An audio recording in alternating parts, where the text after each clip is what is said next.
আসসালামু আলাইকুম। Village life with মালা চ্যানেলে সবাইকে আবারও স্বাগত জানাই।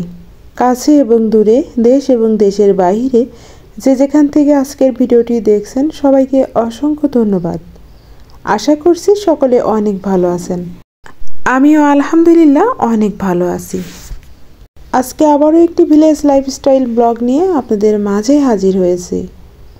আশা করি অন্যান্য দিনের মতন আজকের ভিডিওটিও আপনাদের কাছে অনেক ভালো লাগবে।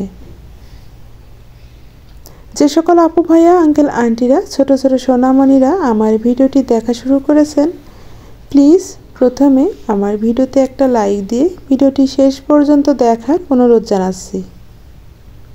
আশা করছি ভিডিওটি আপনাদের কাছে অনেক ভালো লাগবে। গ্রাম বাংলার পরিবেশ এবং আমাদের চারিপাশের মাঠঘাট আমার কাছে কিন্তু অসম্ভব ভালো লাগে। এখন আমন ধানের মৌসুম, আর চাষিরা ব্যস্ত তাদের ধান কাটা নিয়ে। ঠিক তেমনি আপনাদের ভাইয়াও নিজে নিজে যতদূর পেরেছে আমাদের মাঠের ধানগুলো কেটেছে, তারপরে কয়েকজন ভাইকে নিয়েও আমাদের পুরো মাঠের ধানগুলো কেটে মাঠে শুকাতে রেখে এসেছে। আজকে 4-5 দিন হলো ধানগুলো শুকিয়ে গেছে, তাই আজকেও আমাদের এখানকার আশেপাশেরই 4-5 জন মানুষকে নিয়ে আজকে ধানগুলো বাড়িতে আনছে। আর ধানগুলো সব বাড়িতে আনা হলে মেশিন দিয়ে ধানগুলো ঝাড়া হবে। আর যাদেরকে ধান ঝাড়ার জন্য নেওয়া হয়েছে সেই সকল ভাই আঙ্কেল তাদেরকে আর কি সকালে একবেলা করে খেতে দিতে হয়, আর তাদের জন্যই আজকে রান্না করছি। প্রথমে লাউ ঘন্ট করে নিলাম, এখন মাছটা ভাজি করে নিচ্ছি। প্রথমে মাছটা ধুয়ে আমি পরিষ্কার করে নিয়েছি, তারপর লবণ হলুদ একটু শুকনো মরিচের গুঁড়া মাখিয়ে নিয়ে এখন তেলের উপর মাছগুলো ভেজে নিচ্ছি। আজকে আমি সিলভার কাপ মাছ দিয়ে বেগুন আলু ঝোল রান্না করব। আর দেখতে পেলেন প্রথমে আমি লাউটা ঘন্ট করে রেখেছি। আমাদের গ্রাম ভর্তি মানুষের এখন শুধু ধানের কাজ। ধানগুলো কিভাবে কাটবে, ঘরে তুলবে, সেদ্ধ শুকনো করবে, এগুলো নিয়ে তারা ব্যস্ত। আমাদেরও ঠিক তাই। আপনাদের ভাইয়া এখন ধান কাটা ধান ঝাড়া এগুলো নিয়ে খুবই ব্যস্ত, আর আমি ঘরের কাজ রান্না বাড়া নিয়ে ব্যস্ত।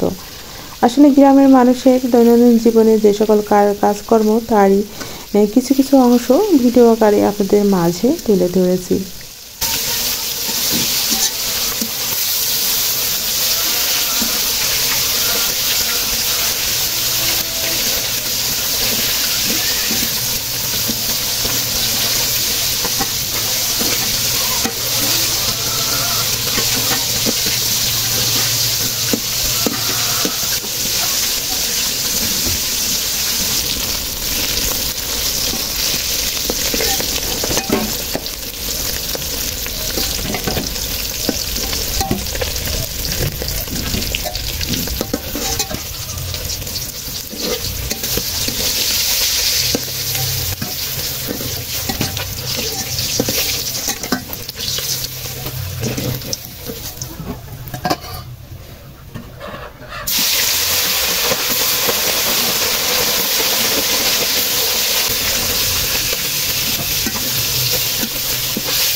প্রতিদিন রান্না সম্পর্কে কি আর বলার আছে। আমার চেয়েও আমার অনেক আপুরা আছেন, অনেক ভালো ভালো রান্না করেন। আমি কিভাবে রান্না করি শুধু সেটাই আপনাদের মাঝে শেয়ার করি। আমি তো কোনো রেসিপি শেয়ার করি না।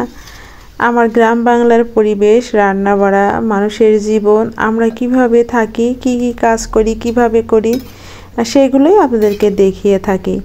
আমি এই ইউটিউব প্ল্যাটফর্মে কোনো কিছু শেখাতে আসিনি, আমি কিন্তু শিখতে এসেছি। আমি শুধু ভিডিও করি না, আমি অনেক আপুদের ভিডিও দেখি। আমার চেয়েও যারা বড় বড় ইউটিউবার আপু ভাইয়েরা আছেন সবার ভিডিও আমি দেখি, আর তাদের মতন একটু করার চেষ্টা করি। ইউটিউবে ভিডিও দেখেন না এমন কোনো মানুষ নাই। ছোট বড় সবাই কিন্তু ভিডিও দেখেন। আমি যেহেতু অনেক ছোট ইউটিউবার, আমার ভিডিও অনেকের কাছে ভালো নাও লাগতে পারে।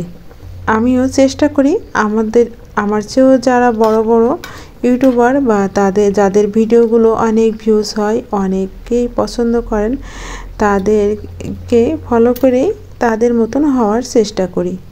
এতে কোনো দোষের কিছু নাই, কারণ ছোটরা তো বড়দের কাছ থেকেই শিখে। তারা আগে এগিয়ে যাবে, আমরা তাদের পিছু পিছু হাঁটব, এটাই তো নিয়ম। এদিকে আমার মুরগিগুলো ছাড়তে অনেকটাই দেরি হয়ে গেল, আর যেহেতু এখন শীতের বেলা, একটু বেলা করে মুরগিগুলো ছেড়ে দেয়। ওদিকে রান্নাটা চুলার পরে বসিয়ে রেখে আমি মুরগিগুলো ছেড়ে দিয়ে মুরগিকে খেতে দিয়ে নিচ্ছি। আর এই মুরগিগুলো এখানে থাকে না, বাইরে যে চারিপাশ থেকে নেট দিয়ে ঘেরা আছে, ওই ঘেরার মধ্যে মুরগিগুলো সারাদিন রেখে দেয়।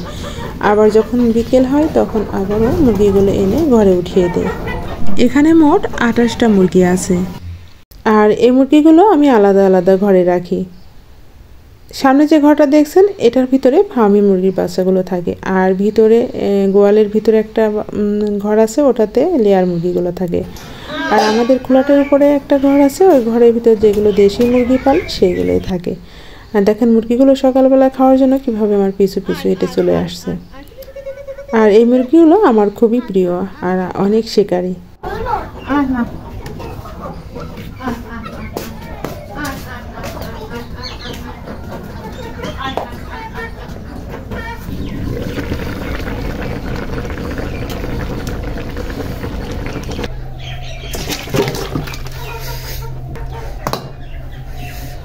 বড় একটা গামলার মতো তরকারিটা নামিয়ে নিয়েছি, এখন ভাতটাও বেড়ে নিচ্ছি।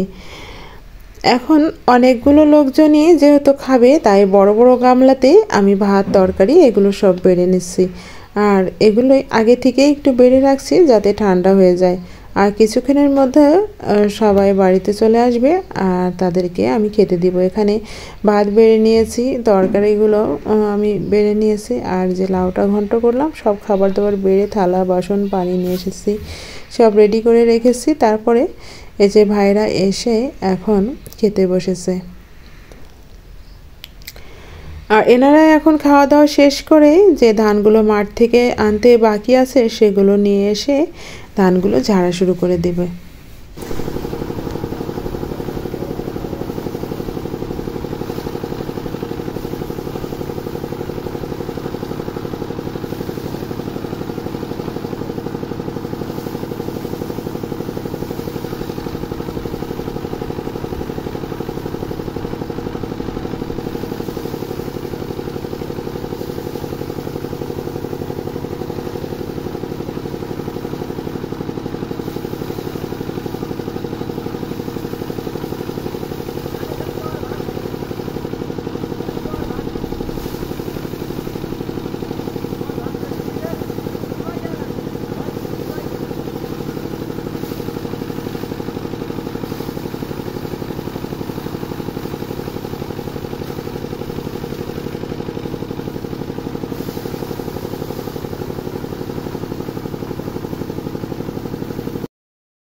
এতক্ষণ ধৈর্য সহকারে যে সকল আপু ভাইয়া আঙ্কেল আন্টিরা ছোট ছোট সোনামণিরা আমার ভিডিওটি দেখলেন, আপনাদেরকে অসংখ্য ধন্যবাদ।